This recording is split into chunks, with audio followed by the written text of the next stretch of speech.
We visited the Ridge Live Steamers Winter event on February 24th, 2022 in Dundee, Florida.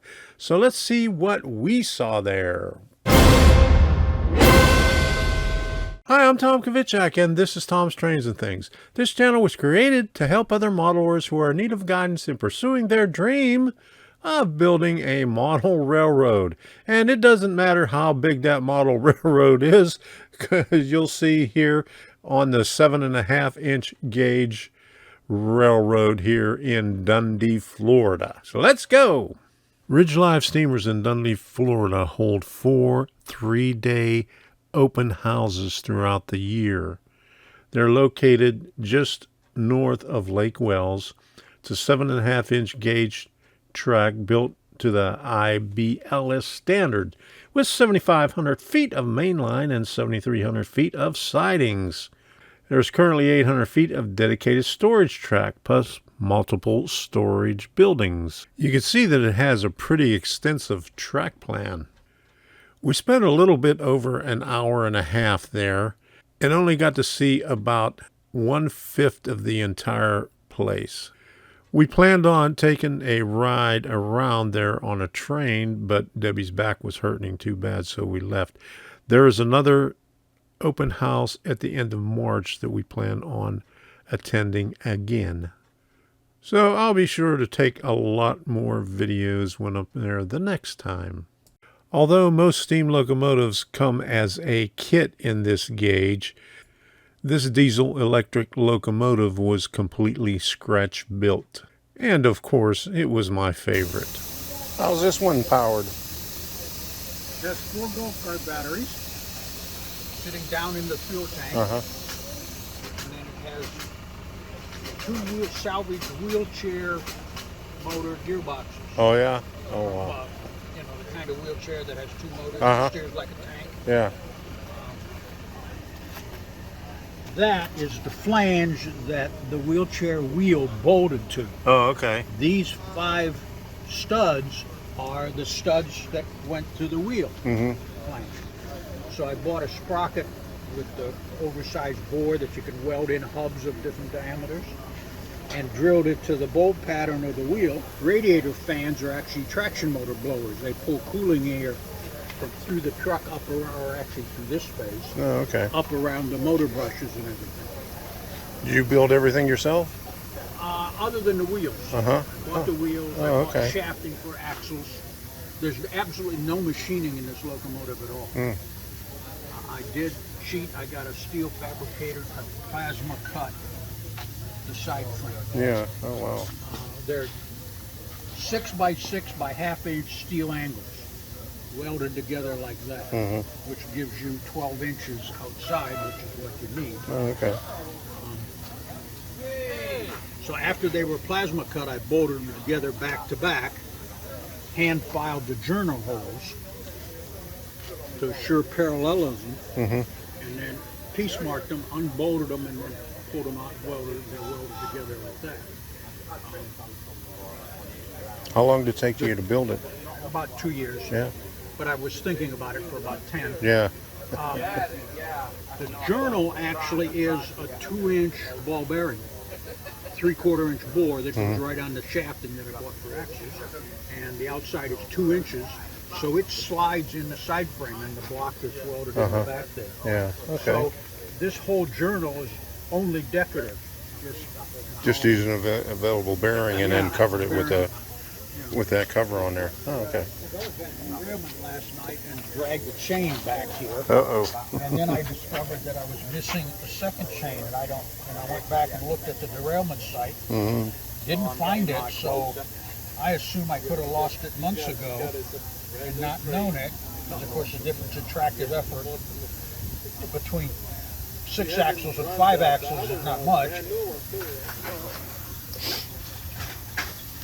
One of the benefits we got a problem. They haven't run wheelchair gearbox It runs, but they have a built-in parking brake function. Oh, they do? All right.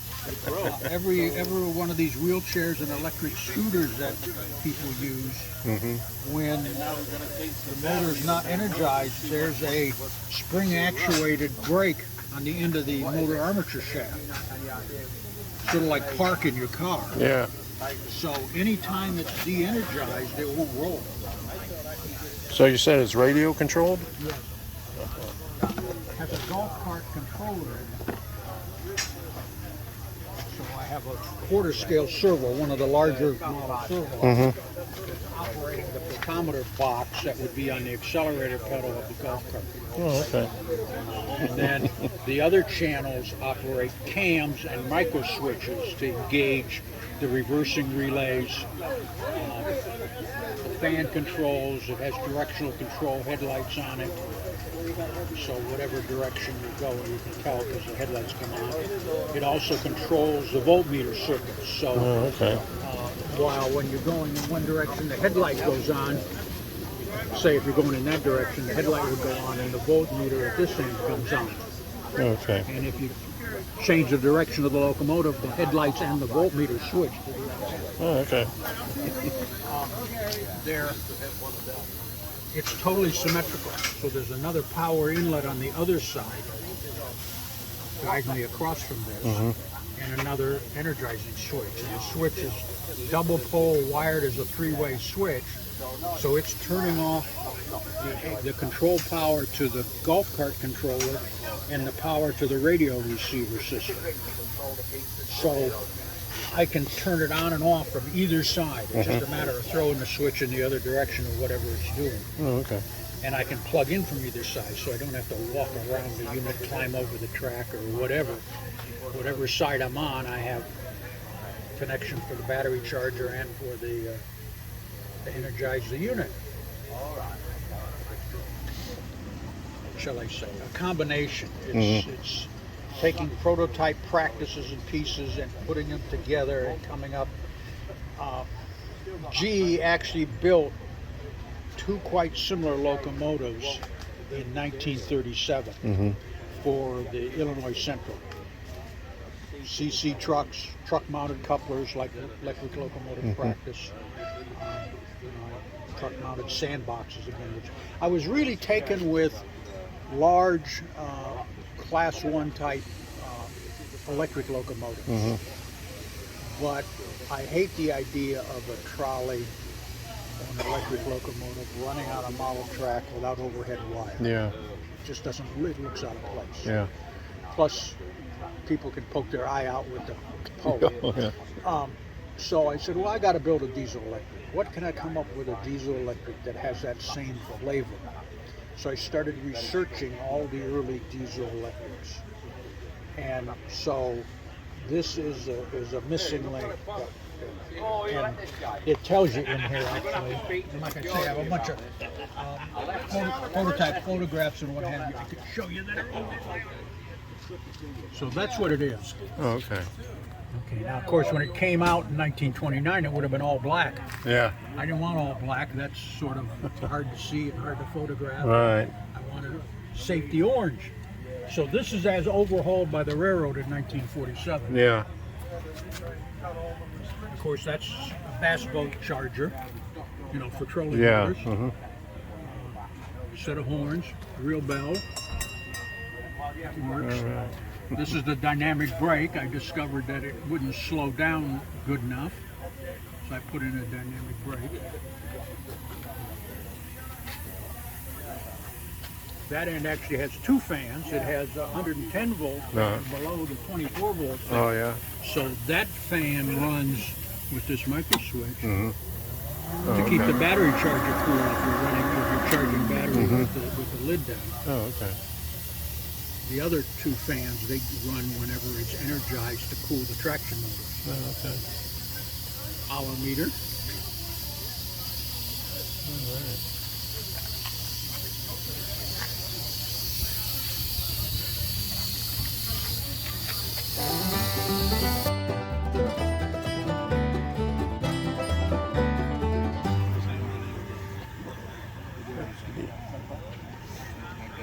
Going back in the hospital on Monday. Why? Just a heart failure. Well, the thing is, they can't do bypass. All the cold, well, that's air right now. I feel like it's steam pressure. I'm go by myself. Real cold. And I'm a real person. 85 and the speed down in Trent, 85, 6, 7, and 8. We got to run 4 different engines up there. 3 different ones down in Strasbourg. Blackburn and Western, and Colorado. That holds 15 gallons a year. But an auxiliary engine that holds 25 gallons.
There we go. Got somebody coming up.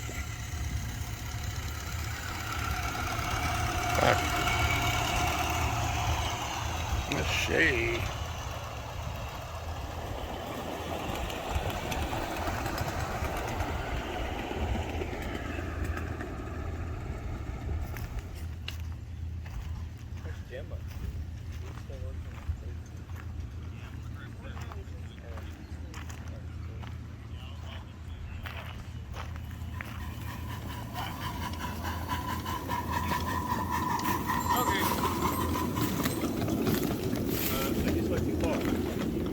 Yes, you did.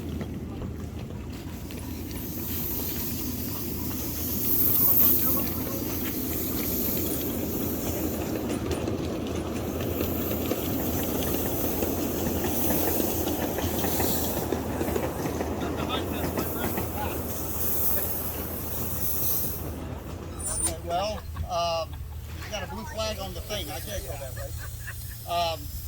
Go to Maine.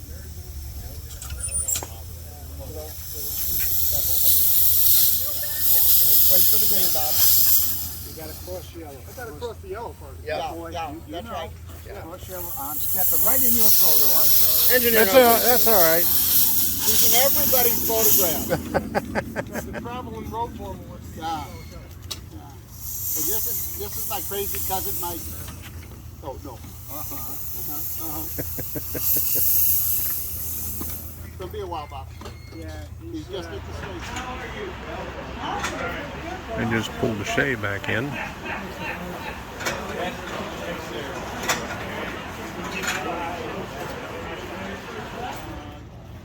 I mean, regular rental do it, but just take a long time. I'll bring down the grill.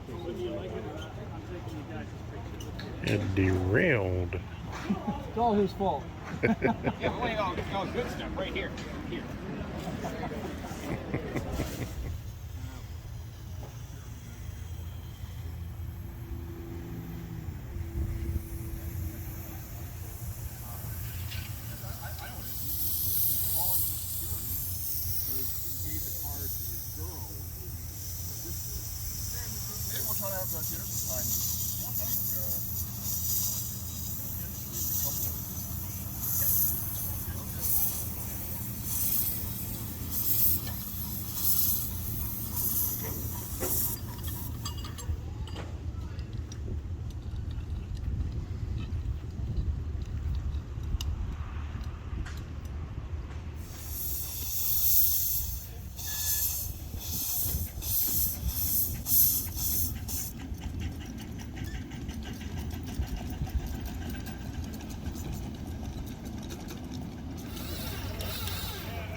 by the food pan when you get stuck. It's right there.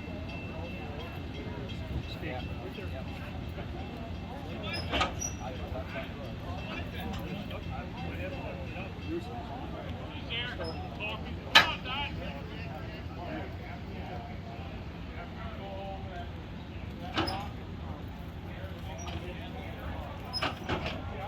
Do it on, yeah, he's a thriller.